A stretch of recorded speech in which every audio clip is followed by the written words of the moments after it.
Olá, vocês que nos assistem pelas redes sociais, pelo YouTube, Facebook e também pelo site da OAB de Santo André. E já falando em YouTube, não se esqueçam, hein? Se inscrevam lá no nosso canal, Conversa Jurídica da OAB de Santo André. É a OAB de Santo André que é presidida pelo Dr. Roberto Gonçalves. E hoje nós temos o prazer de receber aqui o Dr. Elton Fezan, que é diretor executivo aqui da Casa da Advocacia e também presidente da Comissão de Igualdade. Dr. Elton, muito obrigado pela sua presença.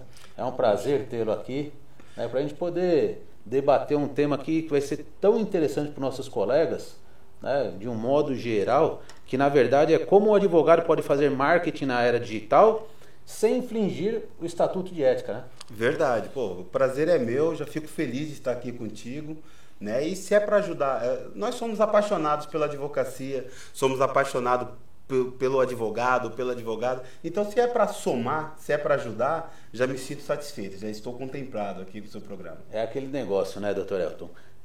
Nós estamos aqui na Casa da Advocacia, na OAB, nos doando, né? Porque aqui todos os cargos, eles são doados, nós não recebemos absolutamente nada, né? Então, se a gente puder ajudar, então, melhor ainda, que é o que nós viemos fazer aqui, né? É exatamente isso. Eu até costumo contar uma historinha que as pessoas têm muita implicância com o DR na frente do nome do advogado, não é?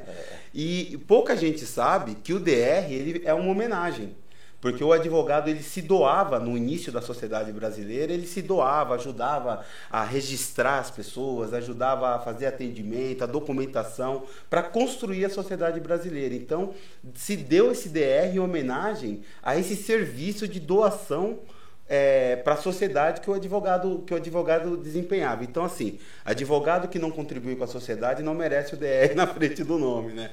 E é tão importante essa profissão nossa, né, porque nós não fazemos apenas serviços para os clientes. Nós também temos aquela incumbência, né, de proteger a sociedade de um modo geral, não é? Com certeza. Os nossos olhos, os olhos da OAB também tem que estar voltados para a sociedade. Quantas vezes a gente não ouve falar a OAB é a Casa da Liberdade? Quantas vezes a gente não recebe essa alcunha carinhosa, não é verdade? Então, poxa, é uma satisfação. Agora, podendo ajudar os nossos iguais, os nossos pares, aí, muito melhor, né? Nossa, aí é um momento de êxtase, de alegria. Afinal de contas, não existe justiça sem o advogado, né? Não existe. Quanto mais tirano um governo, quanto mais a tirania cresce, maior o combate à advocacia. Porque eles sabem que está na advocacia aquele último refúgio da justiça. É isso aí, a sociedade precisa de nós. Mas vamos falar agora hoje para os nossos colegas, para os advogados aqui de Santo André, da nossa região, né? Como é que eles podem fazer esse marketing nessa era tão digital de hoje em dia, né? Nós fazemos tudo pelo celular, tudo pela internet. O dia que você chega no escritório que a internet não funciona, você não acabou consegue advogado. Trabalhar, não é? Tive esse problema hoje. Não tem internet? Esquece. Não é verdade? Processos eletrônicos? Para tudo. Acabou. Agora, conta um pouquinho para nós. Como que nós, advogados, podemos fazer marketing, né, sem infringir o Código de Ética? Olha que interessante, Dr. Ribas. Na verdade, essa discussão, a grosso modo, ela não deveria nem existir. Porque eu vejo muita gente perguntando assim, poxa, eu quero fazer marketing, quero fazer um marketing jurídico, mas eu tenho medo de infringir o Código de Ética. Essa pessoa, em regra, ela está confundindo marketing com propaganda, que são coisas totalmente diferentes. Na verdade, não existe nenhum atrito entre o Código de Ética e o marketing. Não existe nada que vede no Código de Ética, não existe nada que vede o marketing. Porque o que falta é o entendimento do que seria o marketing. No Código de Ética, a gente tem ali dos artigos 28 em diante, o que é vedado para a advocacia. Então, conta um pouquinho para nós, então. O que é o marketing e o que é vedado, né, ao advogado fazer, né, nessa propaganda, né, dentro do Código de Ética? Então, no Código de Ética, para a gente enumerar, até para não ficar assim chato, o advogado ele tem que pensar o seguinte: pensa na imagem padrão de advogado. A imagem padrão do advogado que nós temos no subconsciente popular é aquele cara sóbrio, de terno, gravata, aquela advogada que está vestida formalmente, né? Salto, nada muito escandaloso, nada muito fora daquele contexto do padrão. É a formalidade que é a regra nossa, né? Que é a nossa regra. Tudo que você fizer, que você sentir que tocar aquele sininho, né? A gente costuma, como os nossos pais falavam, né? Aquele sininho da desconfiança, né? Toca aquele sininho dizendo para você que aquilo não tá muito legal, que aquilo não é bacana, né? Tudo que você pensar que está mercantilizando, que está sucateando, que está dando menos nobreza para essa imagem formal que você tem do advogado, é vedado pelo Código de Ética. Legal. Tá? Por quê? Porque a advocacia, ela não o trabalho do advogado, ele não é um atacado, ele não é um varejo, ele não tem uma função, a prioridade dele não é você fazer vendas. A prioridade é você fazer justiça, você colaborar com a justiça, colaborar que a sociedade ande, que a sociedade melhore. Então, quando você sentir que você está fugindo dessa vocação de melhora para a sociedade e está entrando um pouco mais naquela coisa de venda, né, de lucro pelo lucro, desconfia que provavelmente você está infringindo o Código de Ética. Até mesmo porque a nossa profissão não é uma profissão de fim, né? E sim de meios. Exatamente. Então, só a definição da advocacia já diz muito. Né? E só isso você já consegue eliminar várias condutas que estão lá no Código. Por exemplo, você não pode prometer resultado. Exato. Você não pode falar assim, olha, com certeza isso é causa-ganho. Você está prometendo, isso é um argumento de venda. Isso é um argumento que serviria para você vender o seu trabalho, serviria para você vender um carro velho, serviria para você vender roupa, serviria para você vender qualquer coisa. Não, o resultado é garantido. Está aqui, você já tem aquele resultado e você Exato, entrega. né? Como diria a propaganda do Paraguai, né? La garantia soy yo. Exato. Né? Então, você vê que isso vai contra essa dignidade social, aquilo que a gente estava falando do DR, aquilo que a gente estava falando, por que se homenageia o advogado? Porque ele está a serviço da sociedade, claro, a serviço da pátria, né? Então, quando você pensar que você está saindo daquela dignidade social, daquela coisa da doação, e está entrando num âmbito que está mais ligado ao mercado mesmo, lucro pelo lucro, aquela disputa selvagem, né, pelo mercadológica, você está saindo daquele círculo de colaborador da justiça. Porque tem que lembrar que nós somos essenciais à justiça e respondemos como funcionários públicos. Claro. Porque estamos ali servindo a uma função pública, a algo que seria uma concessão do governo para que nós atuemos nesse mercado. Não é mercadológica, só ao Estado cabe, né, a prestação jurisdicional. Sim, não tem é isso? dúvida. Então a primeira questão é essa, é o desconfiômetro. E olha só, Elton, eu fiz aqui um rock de perguntas para te fazer, mas a gente já conversando, eu já vou inverter aqui algumas perguntas, né? Que eu acho que é muito interessante, né? O papo é legal, então, né? Então eu falo assim, diante da crise que nós estamos vivendo hoje, né? E nós falamos aqui de mercantilismo e advocacia. E nós vemos muitos colegas hoje cobrando valores muito aquém, né, do que é o justo, do que é o correto. Apesar de nós termos aqui uma tabela de honorários mínimos, né? Sim, que está ali, que é estudada. Aquilo foi estudado, alguém estudou para poder chegar naqueles valores. Claro, não tenha dúvida. Eu queria perguntar para você o seguinte, o que você acha dessa prática que alguns advogados fazem, né? E que, é lógico, é vedado pelo nosso Código de Ética, né? Mas eu queria que você falasse um pouco, não só do Código de Ética, nós já sabemos que é vedado, né? Mas moralmente falando. Olha, eu vou um pouco além, doutor. Mais do que moralmente falando. Nós temos que pensar também inteligentemente. Você fazer uma cobrança de honorários abaixo do que está ali na tabela, que foi algo cientificamente pensado, do mesmo jeito que sai ali como a gente tem as tabelas e índices da FGV, são pensados, são calculados, como a gente tem o índice geral de preços, né? O IGPM, como a gente tem esses índices, isso é calculado. A tabela da OAB também é calculada. Alguém calculou aquilo para chegar naqueles valores. Então, existe ali uma questão de inteligência de atuação no mercado. Quando o advogado está sucateando o preço dele, ele não só está sendo antiético, legalmente falando, porque ele está contra o código de ética, como ele também ele está sendo desleal com os outros colegas, não porque... Aí é que está, ele não está sendo desleal porque ele está tirando clientes. A gente tem esse engano, pensa, mas ele está tirando o cliente dos outros. Não, ele não está.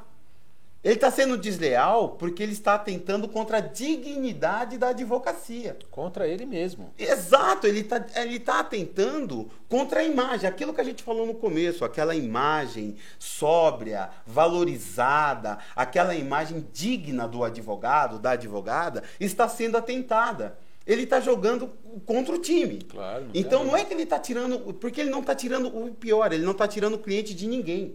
Porque, em regra, ele está contratando com alguém que não é cliente. Porque, veja só, o que é a definição do cliente? Né? É aquela pessoa que lhe paga para fazer determinado serviço. Se essa pessoa lhe pagou a menos para fazer um serviço, ela não é cliente. Ela está te explorando. E você não vai conseguir fazer o serviço a contento, porque aquilo foi calculado. É uma ciência. Não existe mistério. E eu costumo dizer até o seguinte, doutor Elton. Você imagina a pessoa que ela tem lá a tabela de honorários, hipoteticamente falando, que tem um valor X e ela cobra 1/3 daquele valor. Aquele advogado também não vai conseguir prestar um serviço de qualidade para Não tem como, porque é uma... Exatamente, doutor, exatamente. Não vai ter condições de prestar o serviço com qualidade. É exatamente isso. O que acontece? Você vai ser obrigado, aquele dinheiro não vai ser suficiente para você fazer todos os trâmites normais do processo. Seu cliente. Exato, porque quando você está trabalhando, tem um custo. Então vamos falar agora um pouco de marketing, né? O que é marketing? Até para poder pegar essa pergunta.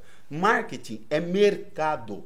Marketing não é propaganda, marketing não é venda. Marketing é mercado. Quando você fala em marketing jurídico, é o advogado entender em qual mercado ele atua, quem são os seus clientes e qual é o serviço que ele presta para esse cliente. Marketing, na verdade, é um estudo.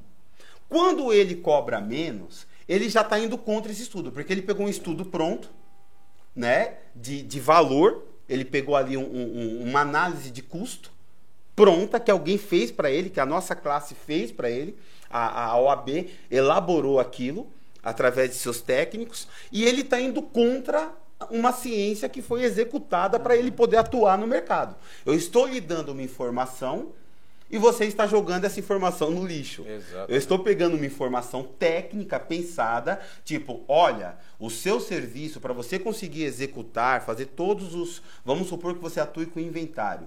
Olha, para você conseguir fazer todos os trâmites de um inventário, desde peticionar, até ir no posto fiscal, até recolher os impostos, até fazer toda a divisão de bens, atender os herdeiros, você vai gastar em média X, então tem um Y que seria o seu lucro, X mais Y é o valor de honorários que você precisa cobrar mínimo para cada montante. Tá bom. Sabe o que eu vou fazer? Eu vou jogar X e Y no lixo e vou cobrar um valor bem abaixo da minha cabeça que eu preciso do cliente. Conclusão, você não consegue praticar todos os atos do processo. Claro, não tem dúvida. Aí você é obrigado a pegar um outro. E aí você vê aquele advogado que ele vai acumulando processos, acumulando clientes insatisfeitos e não consegue terminar os processos. E, fatalmente, isso vai resultar em processos internos dentro da ética, né? Ele vai ser... os clientes vão reclamar dele na OAB, então ele pode também responder processos éticos por denúncia de clientes. Você vê aquele advogado que recebeu e não fez o serviço. O cliente insatisfeito não vai voltar. Não vai voltar, não vai indicar. Né? E um efeito que acontece muito. aquele cliente, quando ele realmente tem uma ação necessária, não vai nele. Não vai procurar ele. Não procura Claro. ele, porque também, mesmo que ele fez o serviço, o cliente ele pensa o seguinte, não, aquele advogado é para coisinhas mais simples, porque ele cobra baratinho. Quando eu tiver uma coisa séria, uma coisa real, eu vou fazer o seguinte, eu vou contratar um profissional Claro. com mais qualidade. Ou seja, ele está jogando contra ele mesmo. Não tenha dúvida. Doutor Elton, agora para finalizar, nosso tempo está acabando. É muito curto aqui o nosso tempo, né? Mas vamos lá. Como utilizar então a internet, né? Para que ela possa nos ajudar sem prejudicar o advogado? É muito pertinente a sua pergunta, tá? Primeiro, porque a internet é algo muito novo. É algo que a gente, principalmente para nós que fomos criados em outra geração. Nós fomos criados em um mundo. Quando nós estávamos prontinho, falaram, esse mundo não existe mais. Agora vocês vão ter que atuar nesse outro mundo tecnológico. O que ocorre? Isso leva a vários erros dentro das redes sociais, dentro da internet, né, que prejudicam o profissional.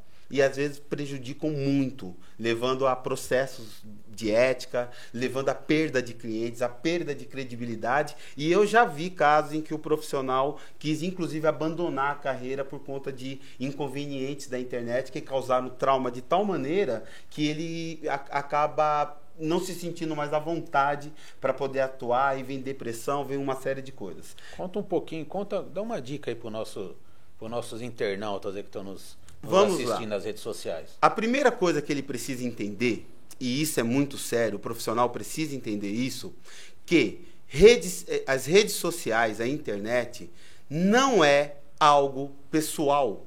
Não é um meio onde você pode tratar a sua vida pessoal. Você não consegue dividir na internet o seu pessoal do seu profissional. Então entenda que rede social, tudo que se coloca lá é profissional. Tudo que você coloca dentro da rede, tudo que você coloca na internet tem efeito sempre profissional. Mas eu coloco coisas lá na internet da minha vida pessoal, dos meus filhos. Seja reservado. Quando você só deixa vazar na internet coisas pessoais, aquilo que realmente não compromete a sua vida. Porque não é um meio. O meio social, onde você pode expor as coisas sociais, é a sua casa, a sua família, o seu meio. A internet não é esse meio. Você não se sente à vontade. Aquilo que você não se sente à vontade para fazer na rua, você não pode fazer na internet. Porque a internet é a rua 1000 vezes multiplicada. Então, você não pode... mas eu gosto de final de semana, eu estou bebendo tal. Não beba na internet, beba no seu meio social. Mas eu gosto de me vestir assim, assado, um pouco mais sensual. Faça isso na sua vida pessoal, não na sua vida de internet. Essa é a primeira questão. Então, você está sempre monitorando as redes sociais para saber o que é adequado e o que não é. Depois, ao definir um nicho de mercado, você direcionar aquele mercado em que você atua com produção de conteúdo. Mostre para as pessoas que você conhece aquele conteúdo onde você atua. Essas são as duas dicas de ouro. Capacidade, né? Exato. Criar artigos, escrever matérias, né? Tudo assim que você vai conquistar seu cliente, né? Exato. Não é sucateando o seu preço. É isso aí. Bom, gente, você viu? Tem muito assunto aqui para tratar, mas infelizmente nosso tempo é curto. Mas já fica aqui convidado para uma próxima oportunidade, que esse assunto eu tenho certeza que ainda daria para falar muito mais, doutor. Poxa vida, quem sabe aí um ao vivo com auditório, a gente gravar um programa sobre esse assunto. Ia ser muito legal. É isso aí, gente. Vai ao ar, quinta-feira às 20 horas. E não se esqueçam de se inscrever lá no nosso canal, no YouTube da OAB de Santo André. Conversa Jurídica. Fiquem com Deus.